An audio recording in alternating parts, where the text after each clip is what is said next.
नमस्कार दोस्तों, मैं राज रजोतिया। आज हम हनुमानगढ़ में हैं। यहाँ पे एक खजूर फार्म है दुर्गाराज गुदारा का। उन्होंने जो अपना एक खजूर फार्म शुरू कर रखा है। यहाँ पे 16 बीघा में खेती करते हैं।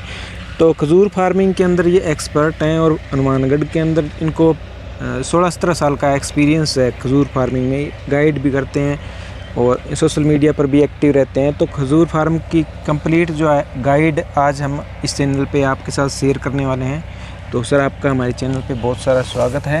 राम राम थने और थर दर्शकन है। और सबसे पहले बेसिक्स आप बता दीजिए भी खजूर फार्मिंग के अंदर जो है लोगों की क्या कंसेप्शन है और रियलिटी में क्या है। खजूर अपने राजस्थान के लिए, जो राजस्थान के 22 ज़िले हैं, अच्छा। उनके लिए भविष्य की लाइफ लाइन है। अच्छा। भविष्य की लाइफ लाइन क्यों है कि आज पानी क्राइसिस के अंदर तो आज ही है अपन, भविष्य में अगले 10 साल 15 साल बाद वाटर क्राइसिस और आएगा, क्योंकि उद्योग आएंगे, खपत बढ़ेगी, खेती का एरिया बढ़ रहा है, खपत बढ़ रही है। अच्छा। पशुधन बढ़ रहा है, एग्रीकल्चर एरिया बढ़ रहा है, खपत बढ़ रही है। तो डेजर्ट के अंदर होने वाली जलवायु अनुकूल फसलें जो भारत सरकार, राजस्थान सरकार प्रमोट कर रही है ना, ये जलवायु अनुकूल फसल में आती है। तो खजूर का भविष्य बहुत अच्छा है, क्योंकि ये ऐसा उत्पाद है जो 100% अरब देशों से आयात किया जाता है। अच्छा। भारत का प्रोडक्शन तो मामूली सा है। अच्छा। तो ये इसका ब्राइट फ्यूचर है। अच्छा। कोई भी किसान खजूर ज़रूर लगाएं। अगर किसी के 10-15 बीघा भूमि है ना, तो वो आधा हेक्टेयर, 2 बीघा, 3 बीघा, 4 बीघा उसको ज़रूर बागवानी की खेती करनी चाहिए, ताकि उसको फ़ायदा हो। अच्छा, कैसी जलवायु चाहिए इसको? नॉर्मल जो अपने राजस्थान की जलवायु है, इन जिलों की, जिसको अपने वेस्टर्न राजस्थान बोल देते हैं, पश्चिमी राजस्थान बोल देते हैं, मुरुस्तुलवाड़ा राजस्थान बोल देते हैं, हनुमानगढ़, गंगानगर, बीकानेर, जोधपुर, बाड़मेर, जैसलमेर, जालौर, सांचौर, ये जो टेम्परेचर और यहाँ की जो जलवायु है ना, ये पूरी सूटेबल है। सूटेबल का मतलब अपने यहाँ गर्मियों के अंदर 55 डिग्री भी है। अच्छा। और ठंड के अंदर रात को -2 डिग्री भी है। अच्छा। तो ये जलवायु अनुकूल पौधा है, इसके पत्ते वत्ते कुछ भी नहीं गिरते। तिली मिट्टी हो तो भी खजूर हो जाता है, उसके लिए अलग किस्म है। अच्छा। दोमट मिट्टी हो उसमें भी खजूर हो जाता है, उसके लिए अलग किस्म है। और ये जो आप देख रहे हो नाली वाली सी मिट्टी अपने खेतों के अंदर, जिसको अपने घगर बेल्ट बोल देते हैं, नाली बेल्ट बोल देते हैं, सेमनाड़ा बेल्ट बोल देते हैं। अच्छा। उसके अंदर भी जितनी अच्छी मिट्टी, जितनी अच्छा पानी, उतनी बढ़िया पैदावार। अच्छा। और इसकी रुपाई का जो है सही टाइम क्या है? रुपाई के इसके लिए साइंटिफिकली या वैज्ञानिक तरीके से हम 2 टाइम रिकमेंड करते हैं। अच्छा। एक तो मार्च का महीना, एक जुलाई का महीना। 2 टाइम रिकमेंड करने का मतलब ये है कि उस समय जो जलवायु होती है ना, उसमें पौधों की जो जड़ें हैं वो ज़्यादा विकसित होती है, ज़्यादा फैलाव करती है। बाकी तो आप चाहे इसको साल भर लगा लीजिए, परंतु ठंड के अंदर लगाने के लिए मना करते हैं। क्यों मना करते हैं कि आप जैसे ही किसी पौधे को नर्सरी से उठा करके, गमले से उठा करके धरातल पर लगाएंगे ना, तो उसकी जड़ें सूखती है, जड़ें सूखने के कारण दीमक आ जाती है, और कोई कारण नहीं है। और राउंड द ईयर कभी भी लगाओ चाहिए आप इसको। अच्छा। और मिट्टी का गड्ढा कितना जो है इसके? मिट्टी के गड्ढे के लिए 5 बाई 5 का गड्ढा खोदना चाहिए। अच्छा। कभी भी वो एक ड्रिल आती है ना आजकल, ड्रिल से गड्ढा नहीं खोदना चाहिए। अच्छा। 5 बाई 5 का खुला गड्ढा खोदो, ताकि उसको पता चले आपको कि इसके अंदर दीमक है या नहीं है। दूसरा, गड्ढे को हवा लगे, ज़मीन को एरिएशन बढ़ेगा, उसके अंदर पर्यावरण उसका शुद्ध होगा। अच्छा। तीसरा, खाद मिल के वापस भरोगे ना, तो वो खाद की मात्रा उसके अंदर सही प्रॉपर मिल जाती है। अच्छा। और प्रत्येक जो है पौधे की जो बीज की दूरी है वो कितनी रखें? पौधे से पौधे की दूरी, जैसे आप ये देख रहे हो, आपको ये भी दिखाई दे रहा होगा, ये भी दिखाई दे रहा होगा, 8 मीटर डिस्टेंस है। अच्छा। इधर से। अब आप अगर उधर से भी देखोगे तो ये वाली लाइन है ना, ये भी 8 मीटर है। इसका मतलब सीधा सीधा कह देते हैं अभी 8 मीटर बाई 8 मीटर। सीधी भाषा में बताऊं तो 25 फुट पौधे से पौधे की दूरी। अच्छा। 25 फुट ही लाइन से लाइन की दूरी, दोनों लाइनें बराबर होनी चाहिए। अच्छा। और सिंचाई की कितनी जरूरत पड़ती है? सिंचाई के छोटे पौधों को निरंतर सिंचाई की जरूरत पड़ती है। अच्छा। निरंतर का मतलब ये है कि अगर गर्मियों के दिन है। अच्छा। और आपका नया लगा हुआ पौधा है ना, तो आपको हर अल्टरनेट डे पर एक दिन छोड़ के एक दिन सिंचाई की आवश्यकता पड़ती है। अच्छा। अगर आप अल्टरनेट सिंचाई नहीं करते हैं तो पौधे को स्ट्रेस में चला जाता है, क्योंकि ये तो सूखा पौधा है। अच्छा। ये तो पहले खुद तने के अंदर पानी को ऑब्जर्व करता है, फिर पत्तियों को जाता है। अच्छा। और कौन सी जो है किस्में बेस्ट है? मोस्ट पॉपुलर किस्मों की अगर मैं राजस्थान के इस बेल्ट की बात करूं, जिन पर बहुत ज़्यादा, वैसे तो राजस्थान के अंदर 52 किस्मों पर काम हुआ है 1987 से लेकर के 2010 तक। अच्छा। उनमें से 52 किस्मों में से जो टॉप वैरायटी निकल के आई है ना, उनमें नंबर 1 पर बरही है, जो पीले रंग का फ्रूट आपको दिखाई देता है। नंबर 2 पर खुन्नेजी है। अपने एरिया के अंदर तो अगर हनुमानगढ़, गंगानगर, बीकानेर का कोई भी किसान है ना, तो उसको ये वैरायटी लगा लेनी चाहिए आंख बंद करके। अब राजस्थान के जैसलमेर, जोधपुर के जो 17 जिले हैं उनको भी प्रमोट कर रहे हैं। इनके लिए क्यों कर रहे हैं कि वहाँ भी जो प्रोसेसिंग वाली वैरायटी है वो कोई बहुत ज़्यादा सक्सेस नहीं हुई। क्यों नहीं हुई? कि किसान को प्रोसेस करना आता नहीं है, बाजार उनको सिखाता नहीं है, क्योंकि बाजार को तो अरब से रेडीमेड माल मिल रहा है। तो ये गैप है। इस वजह से हम ये चाहते हैं भी किसान फ्रेश फ्रूट वैरायटीज़ लगाएं। फ्रेश फ्रूट वैरायटीज़ का मार्केट बहुत बड़ा है, आराम से बिक जाती है। अच्छा, फ्रूटिंग का कितना इसमें समय लगता है? फ्रूटिंग 4 साल तक इसके अंदर कोई फ्रूटिंग नहीं होती। आपने जैसे छोटा पौधा लगाया, 4 साल तक आपको इस पौधे का बढ़िया रख रखाव करना पड़ेगा। बढ़िया रख रखाव का मतलब हिरण नहीं खा जाए, रोज नहीं खा जाए, जो से आती है अपने खेतों के अंदर रात को जो जड़ें काट लेती है वो नहीं आ जाए। ये 3 ही चीज़ें हैं और इस पौधे को कोई भी नुकसान नहीं पहुंचाता, कुछ भी नहीं खाता है। अच्छा, ईजी रख रखाव है इस पौधे का। अच्छा, और एक पौधे की जो है औसतन पैदावार? औसतन पैदावार की कैलकुलेशन साल के हिसाब से है, हर साल।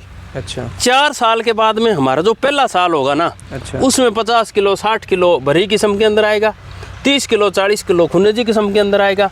मेडजूल के अंदर थोड़ी पैदावार ज़्यादा आती है। क्यों?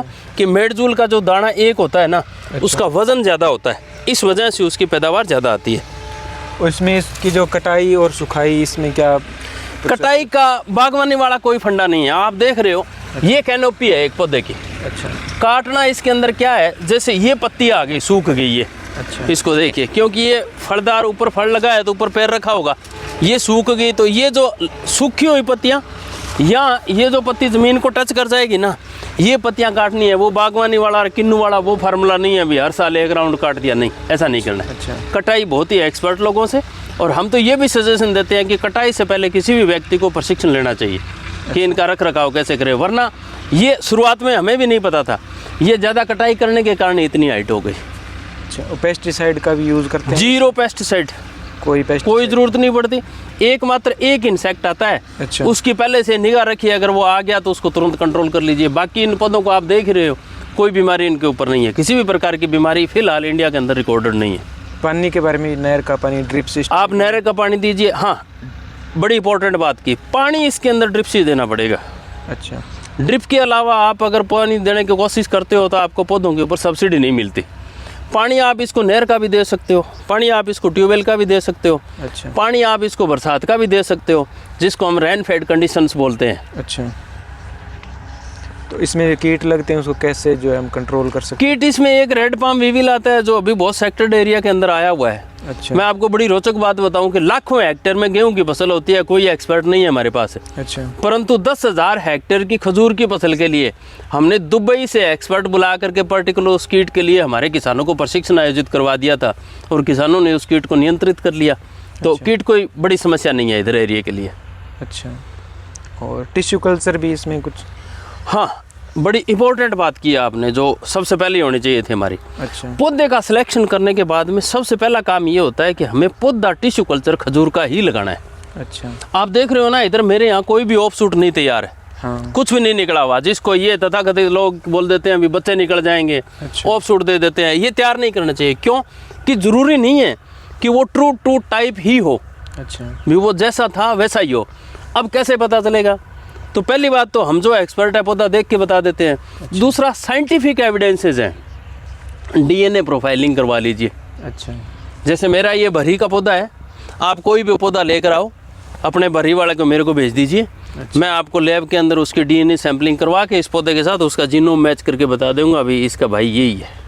अच्छा, साइंटिफिक चीज़ है ना। हाँ, भाई भाई का भाई पहचानना बड़ा मुश्किल काम है। हाँ। तो हम वैज्ञानिक तरीके से भाई का भाई पहचान देते हैं डीएनए टेक्निक से। और इसमें grading, packing, storage? Grading packing इसका अगला स्टेप है। अच्छा, अगर कोई किसान इसको करे तो उसको प्रोफेशनल तरीके से करना चाहिए। ग्रेडिंग ही नहीं, उसको पैकिंग और मार्केटिंग तक का विजन खुद का रखना चाहिए। क्यों?